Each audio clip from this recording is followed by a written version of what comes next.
The federal probation officer assigned to the case had been sitting in the second row of the gallery of courtroom 11 for nearly an hour when the defendant's lead attorney stood and informed the court that the defense intended, at this sentencing hearing, to call 14 character witnesses.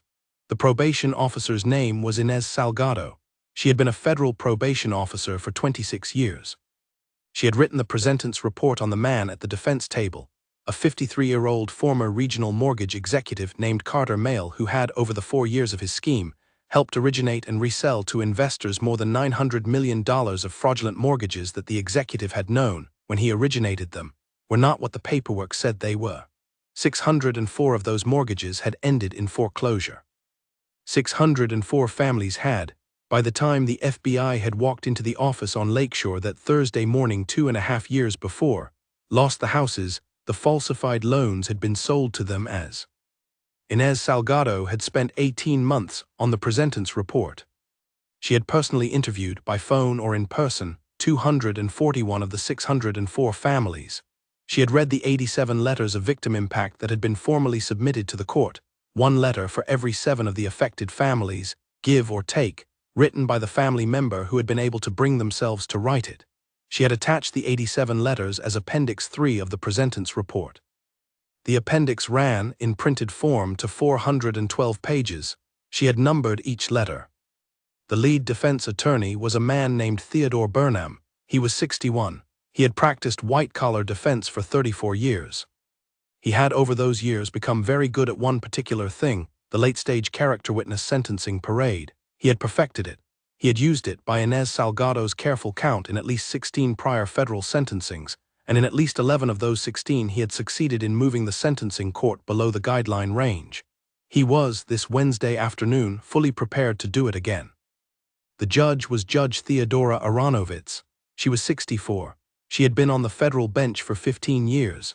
She had served before that for 9 years as a federal magistrate, and for the 7 years before that as a federal prosecutor in a financial crimes unit. She had, in her 15 years on the trial bench, presided over the sentencings of 128 financial fraud defendants.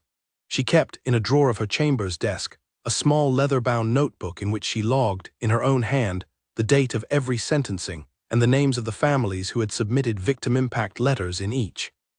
She did not, she had once told a clerk over coffee, want a sentencing she had given to ever become a hearing she had not, in some small way, also remembered. Mr. Burnham, Judge Aronowitz said, you have indicated that the defense intends to call 14 character witnesses. Please name them on the record.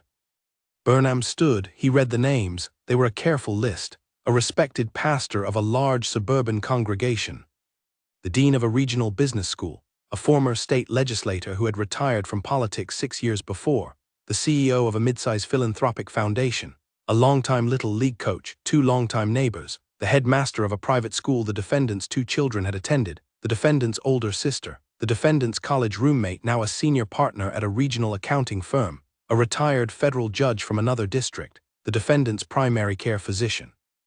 2 pastors emeritus of the same suburban congregation. The list was, altogether, an honor roll of the kind of people whose names looked impressive in a sentencing brief. Judge Aronowitz wrote the names down in her small leather-bound notebook. She set down her pen. Mr. Burnham, she said, before we proceed with the character witnesses, the court would like to confirm that the parties have received and reviewed Appendix 3 of the presentence report. Burnham hesitated for a half-second. We have, Your Honor. Mr. Burnham, she said, did the defense file a written response to Appendix 3?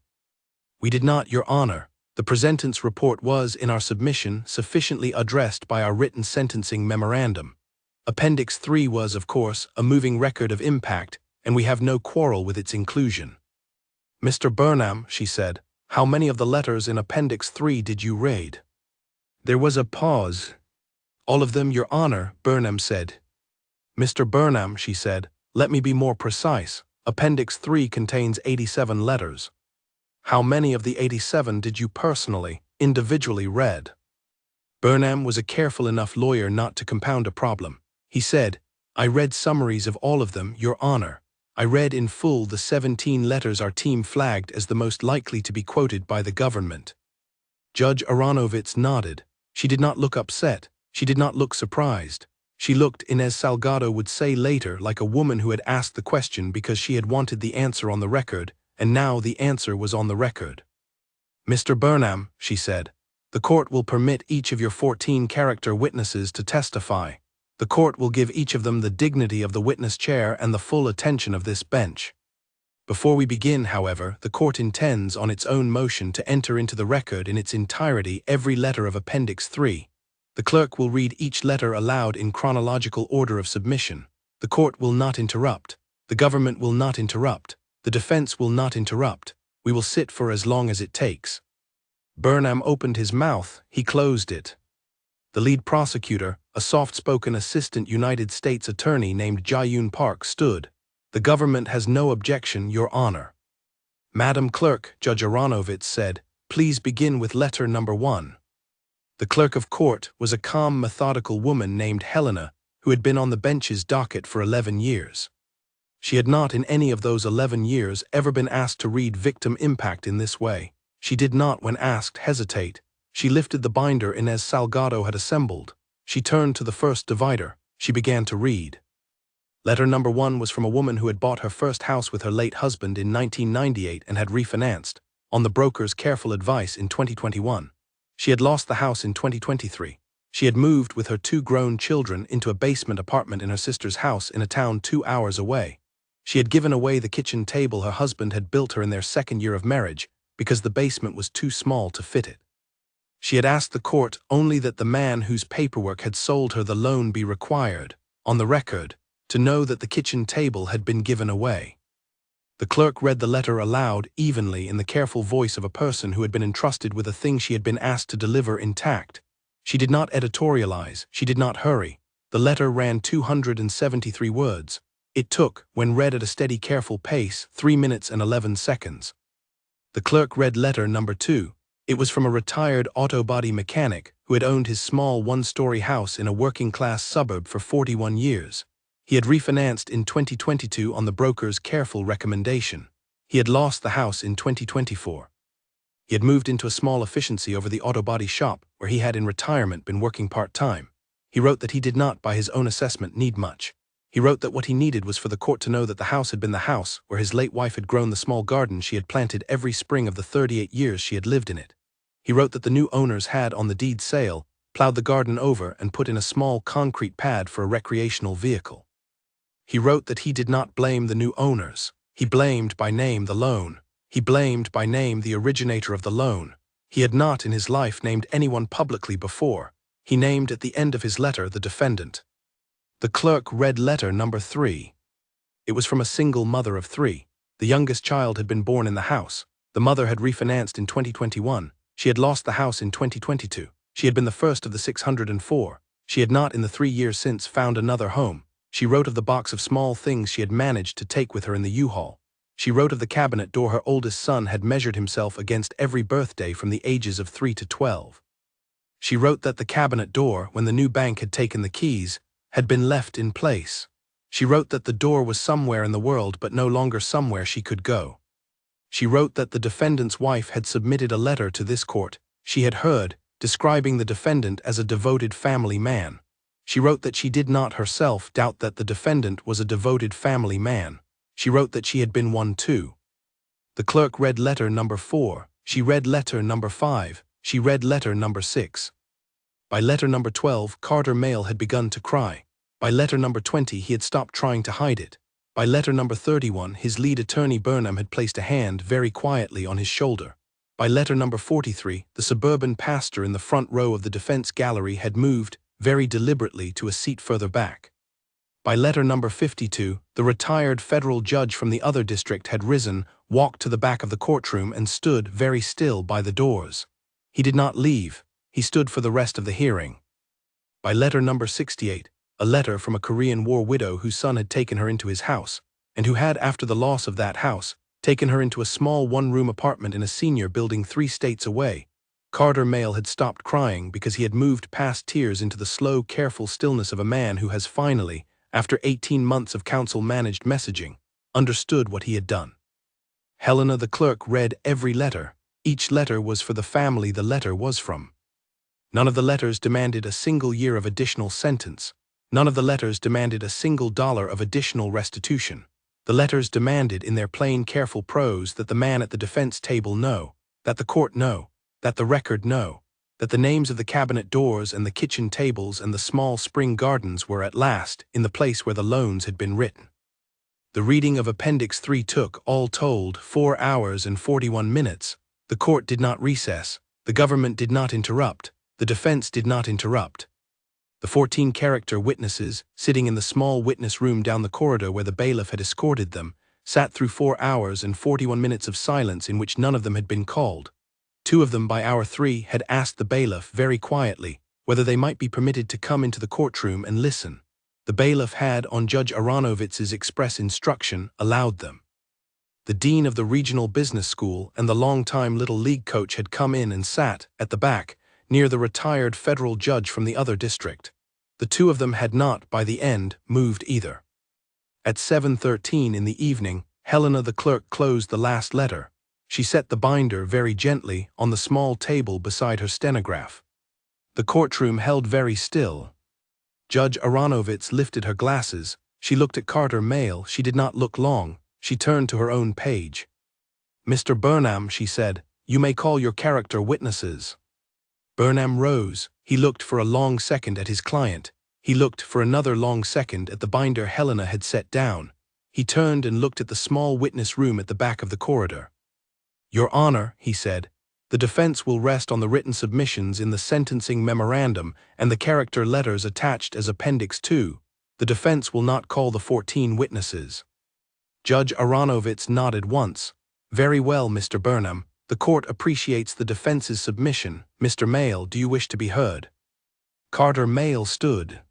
He did not at first speak. He looked at his own hands. He looked at his attorney. He looked finally at the back of the courtroom where the retired federal judge from the other district was still standing and where the dean of the regional business school and the Little League coach were still sitting.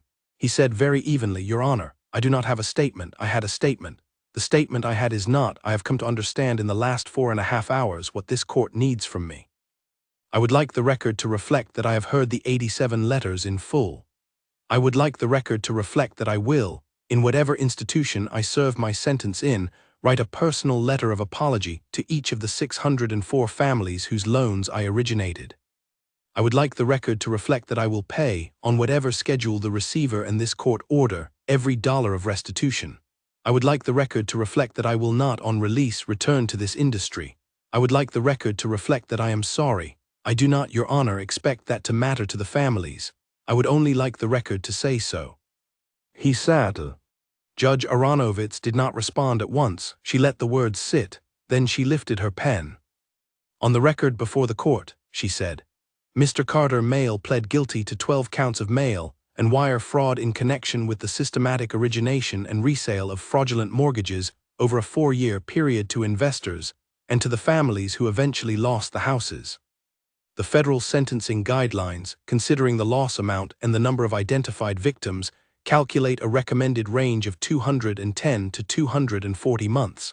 The defense has argued, in its sentencing memorandum, for a substantial downward departure. The government has argued for a sentence at the top of the guideline range. The court, having considered the defendant's history and characteristics, the seriousness of the offense, the harm to the 604 families identified in Appendix 3, and the defendant's allocution this evening, finds as follows.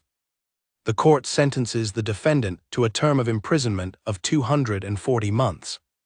The court further orders restitution in the full amount of $148,712,000, jointly and severally, with the receivership estate of the defendant's former employer, pursuant to schedules to be entered by separate order. The court further orders forfeiture of all assets identified in the receivership petition.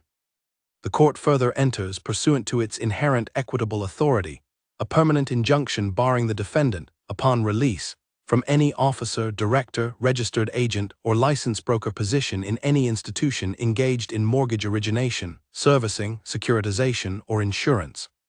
The court further orders that the defendant's commitment to write personal letters of apology to each of the 604 affected families, as stated by him on the record this evening, be entered as a condition of supervised release, and be reviewed by the United States Probation Office at 6-month intervals. Officer Salgado will, the court trusts, ensure that the families wishing to receive such letters do, and that the families not wishing to receive them are not contacted. Officer Salgado. Inez Salgado stood at the second row of the gallery. Yes, Your Honor. Thank you, Officer Salgado. The court further commends on the record the United States Probation Office for its thorough preparation of the presentence report and Appendix 3. The court further thanks Madam Clerk, who has this evening done the work this courtroom was built for. Mr. Mayle, you may stand. Carter Mayle stood. Mr. Mayle, Judge Aronowitz said, the court will not this evening lecture you. The court has this evening, in the careful voices of the families whose lives you altered, given you the only lecture this court could in good conscience give. You will, beginning tonight, serve your sentence. You will, while serving it, do what you have committed on the record to do. You will, on release, comply with the terms of supervised release. The court hopes, on its own behalf, that you will live the rest of your life as the man you wish you had been when you signed the first of these loans. The court does not expect this hope to comfort you. The court extends it anyway. We are adjourned. The marshals came forward. They did not hurry. They did not raise their voices. Carter Mayle turned briefly to his wife in the front row of the defense gallery. He nodded once. She nodded back. He was led quietly through the side door. The 14-character witnesses in the small witness room down the corridor did not, in the end, testify. They left in 2s and 3s through the side corridor over the next 45 minutes. Several of them stopped on their way out at Inez Salgado's chair in the second row and asked, very quietly, whether they might write a letter of their own, not to the court, but to one or two of the families whose letters had been read. Inez gave them the careful blank forms her office had prepared for exactly this purpose. The retired federal judge from the other district was one of the people who took a form. So were the dean and the little league coach. In the back of the gallery, Helena, the clerk, gathered Appendix 3 into its binder. She carried it slowly back to the docket office. She locked it as the procedures of the building required in the records cabinet. She walked out at 9:41 in the evening to her own car in the lot behind the building. She drove home. She made herself a small late dinner. She sat at her kitchen table for a long time before she ate it. The next morning, when Inez Salgado came in at 7, the docket office held 23 blank letter forms that had been deposited overnight in the after-hours slot. By the end of the following week, the forms had reached 41. By the end of the month, 93. None of the letters, by the office's careful policy, would be forwarded to any family that had not, on the file, indicated a wish to receive contact. By the end of the year, 471 letters from the broader community of the city would have been written, and 183 of them would have been forwarded to the families that had asked. The first letter the receiver's office sent out under the restitution schedule, a check for a partial first installment, would, 3 months later, arrive at the basement apartment 2 hours away where the woman from letter number 1 had moved. It was not, by any honest accounting, what she had lost. It would, however, pay for a new kitchen table. The woman would write a short letter back to the receiver's office acknowledging receipt. She would, at the end of the letter, ask that the receiver tell the court that she had bought a small piece of paper and a small wood frame and had hung, on the wall above the new table, a list of the names of the 86 other families whose letters had been read alongside her own. She did not, she wrote, know any of them by face. She did, she wrote, know them. She thanked the court for having let her, by way of the careful, patient voice of Madam Clerk, finally meet them. Carter Mayle began the second week of his sentence to write the apology letters. He wrote on average 4 letters a week. By the end of the first year, he had completed 212. By the end of the second year, 438. By the end of the third, all 604 had been written. Officer Salgado read every one before any was sent. None was sent to a family that had not, on the file, requested it. The families that received them did with them what they chose. Some replied, some did not. None of that, Officer Salgado would say later when she finally retired from the probation office at 29 years of service, had been the point. The point had been the writing. The record had asked for the writing. The court had ordered the writing. The man at the defense table had, after 4 hours and 41 minutes of being a listener instead of a talker, finally agreed to it. In the corridor of courtroom 11 on the evening of the sentencing, after the building had emptied, Inez Salgado walked her usual slow route back to the probation office to lock the binder she had brought to court that morning into the file cabinet under the file. She passed the now empty courtroom. The lights were still on. She stopped at the door and looked for a long moment at the empty witness chair, The empty defense table, the empty bench, the empty gallery. The bench wood, polished by 12 years of Judge Aronowitz's careful sleeves, glowed softly in the light. The flag stood where it had stood for as long as the building had been a building. Inez did not that night think the building's quiet evening glow was a celebration. It was not. It was a quiet evening glow in a building that had that day done what the building was built to do. The names had been read, the record had received them, the sentence had been pronounced, the forfeiture had been ordered, the injunction had been entered, the defendant had agreed on the record to do the only thing he could now do. The work, the slow, patient, careful work of restoration that took years and that was never, when it was finished, the same as what had been lost, would go on. It would go on every Monday morning in Inez's office, every Tuesday in the receiver's office, every Wednesday in the small basement apartment 2 hours away where a new kitchen table now stood. It would go on. The building had asked it to. The building had told it how. The record had carried it forward. It always, in the end, would.